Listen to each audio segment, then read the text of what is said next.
ఆంధ్రప్రదేశ్లో యాత్ర చేస్తున్న సమయం ఖచ్చితంగా మేము విభజన హామీలకు కట్టుబడి ఉన్నాము. ఇండియా కూటమి అధికారంలోకి రాగానే మేము ఖచ్చితంగా హోదా ఇస్తాం, ప్రత్యేక హోదా ఇస్తాం, దానికి కట్టుబడి ఉన్నాము. అది వీళ్ళు అమలు చేయట్లేదని ఒక మాట చెప్పారు. దాన్ని మళ్ళీ తెరపైకి తీసుకొచ్చి ఈ షర్మిల ద్వారా ప్రచారం చేస్తే ఎట్లా ఉండబోతుంది? ఇప్పుడు ఇది ఒక కీలకమైన విషయం కాబోతుంది. అంటే ఒక సెంటిమెంట్ మీద ఒక సెంటిమెంట్ మీద వస్తుంది. మళ్ళీ ఇంకో స్లోగన్ కూడా తీసుకొస్తున్నది.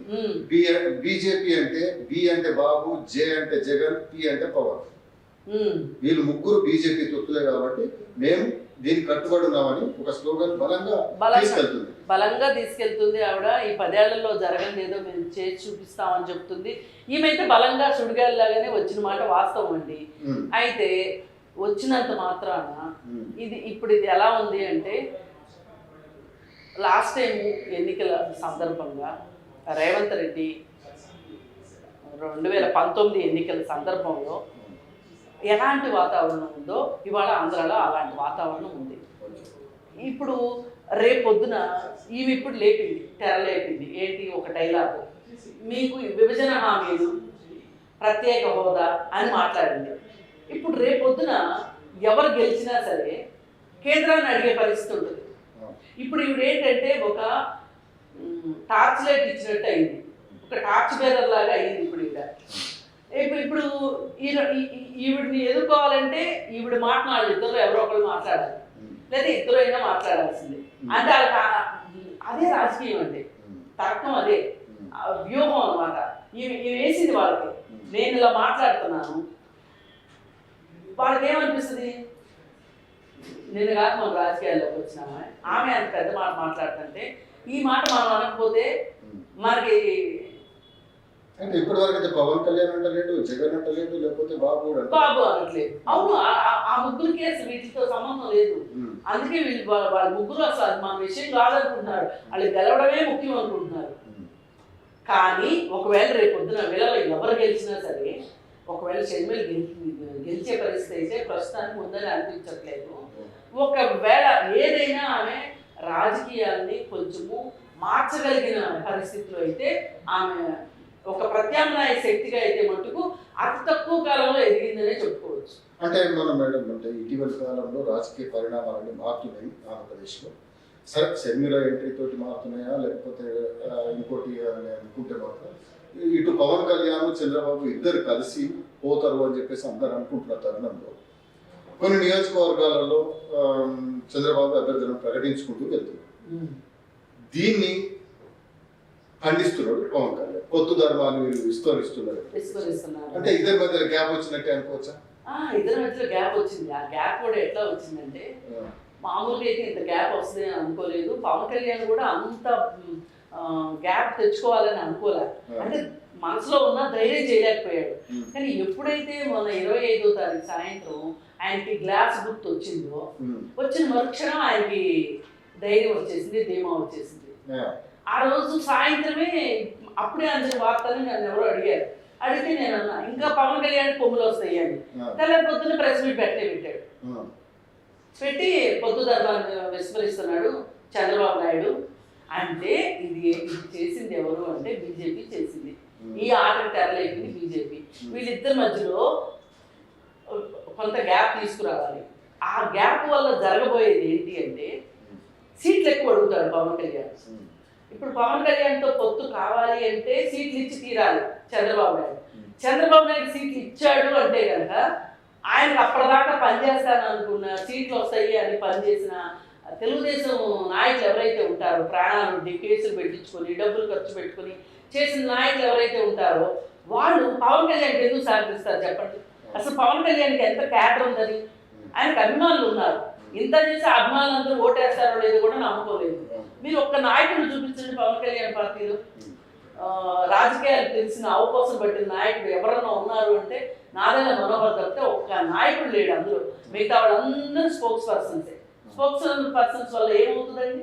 అందరూ టీవీల ముందు మాట్లాడితే గ్రౌండ్ లెవెల్లో పనిచేసేవాళ్ళు లేరు అసలు అక్కడ. ఆ గ్రౌండ్ లెవెల్లో పనిచేయగలిగిన సత్తా ఉంది తెలుగుదేశం పార్టీ. అసలు తెలుగుదేశం పార్టీ నేను ఇన్ని సీట్లు ఇవ్వగలుగుతాను మీకు, నా పార్టీ వాళ్ళందరినీ నేను సంజాయించుకుని అని చెప్తే వినాల్సిన పవన్ కళ్యాణ్ అప్పుడే ఎలిగేషన్స్ మొదలెట్టేశాడు.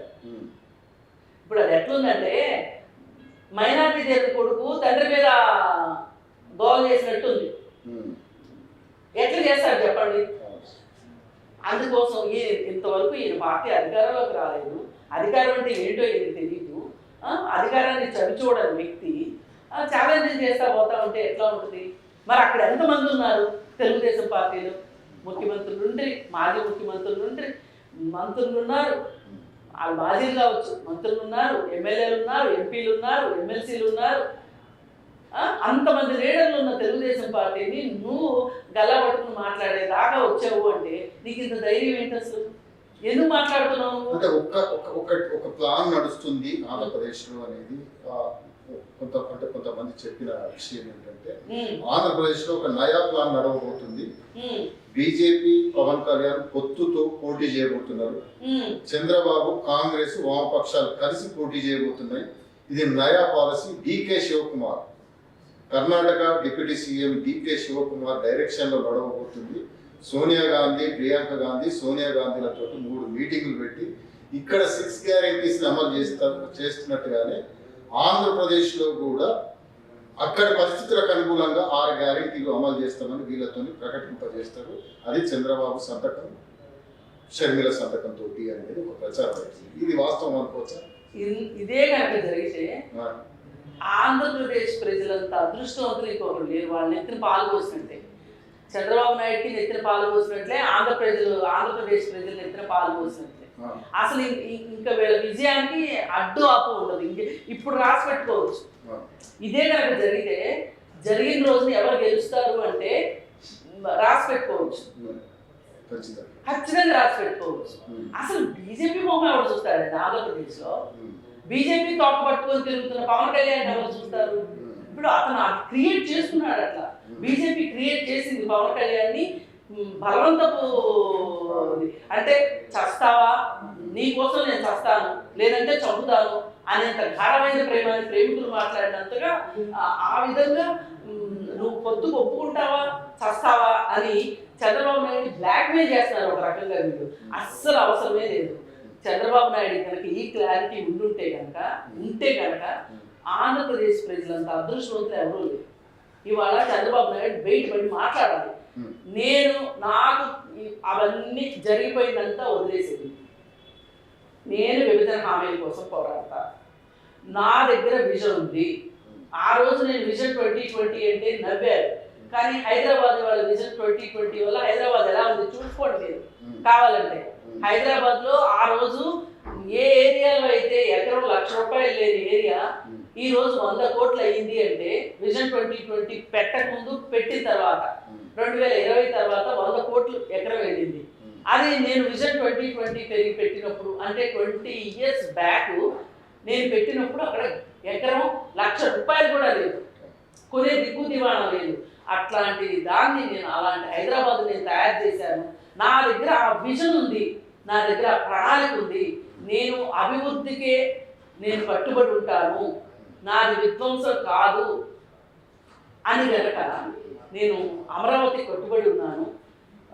రేపొద్దు నేను అధికారంలోకి రాగానే వైజాగ్ స్టీల్ ప్లాంట్ ప్రైవేట్ పరం కాకుండా కాపాడుతాను. పోలవరాన్ని చక్క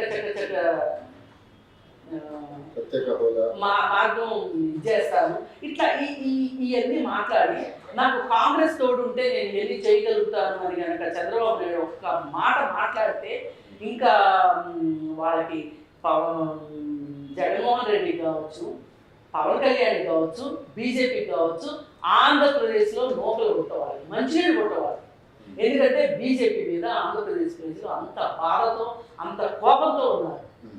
ఎందుకు అసలు మాకు రాజధాని లేకుండా జగన్మోహన్ రెడ్డి చేస్తుంటే ఎందుకు చూస్తా ఊరుకుంటున్నారు? అంటే వామపక్షాలను కలుపుకొని వెళ్ళాలి, కాంగ్రెస్ అవసరమైతే కాంగ్రెస్ ను కలుపుకొని వెళ్ళేందుకే షర్మిలను అక్కడికి రంగంలోకి దింపారు అనేది ఒక ప్రచారం అయింది. ఇదే జరిగితే దీనంత గొప్ప పరిణామం ఆంధ్రప్రదేశ్ లో చరిత్రలో నిలబడిపోతుంది.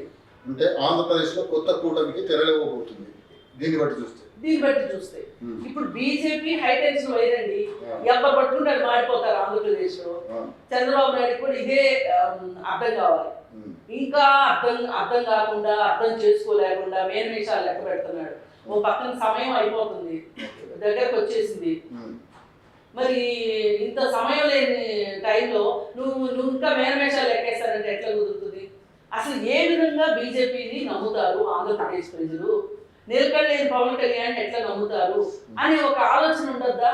ఆ రోజు నిన్ను అరెస్ట్ చేసిన మరుక్షణం పవన్ కళ్యాణ్ ఎందుకు అంత పరిగెట్టుకుని వచ్చాడు నీ దగ్గరికి? అరెస్ట్ చేస్తారని పవన్ కళ్యాణ్ తెలుసు, బీజేపీ వాళ్ళే చేయించారు జగన్మోహన్ రెడ్డి చేత. అంత అంటే కన్న కొడుకు కూడా తెలుగుదేశం పార్టీ కూడా తేరుకునే లోపు వీళ్ళు ఆ అవకాశాన్ని సొమ్ము చేసుకుంటానికి పవన్ కళ్యాణ్ ఎంత తాపత్రయపడ్డాడో మనం చూసాం. హడావుడిగా ప్రెస్ మీట్లు పెట్టించేయడం, రాజమండ్రి జైలుకి వెళ్ళి బయటకు వచ్చిన వెంటనే ప్రెస్ మీట్, సరే మన కోసం ఇంతలా తాపత్రయపడుతున్నాడు, ఈ మనిషిని మనం పోగొట్టుకోవడం ఎందుకు అని చెప్పి తెలుగుదేశం పార్టీ కూడా ఎంతో కొంత కొంచెం ఇదంతా అంటే ఇంత మాయోపాయం అర్థం కాక అతనితో కలిసి నడిచిన సందర్భం ఉంది. బాలకృష్ణ, పవన్ కళ్యాణ్, లోకేష్ ముగ్గురు కలిసి ప్రెస్ మీట్ పెట్టారు. ఇదంతా జరగడానికి స్క్రీన్ ప్లే మొత్తం ఢిల్లీలో జరిగింది, దాన్ని అమలు పరిచింది పవన్ కళ్యాణ్. మరి ఇంతనా మనం ఆలోచిస్తే మరి అదే పవన్ కళ్యాణ్ నేను బీజేపీని వదలను అంటున్నాడు, నాకు రూట్ మ్యాప్ కావాలంటున్నాడు. ఏపీ ప్రజలు నమ్మరు కదా బీజేపీ, నమ్మరు. అదే చెప్పేది, ఈ సంగతి చంద్రబాబు నాయుడుకి అర్థం కావాలి. చంద్రబాబు నాయుడుకి ఇప్పటికి కూడా అర్థం కాకపోతే ఇక అతని జీవితంలో ఎప్పటికీ అర్థం కాదు.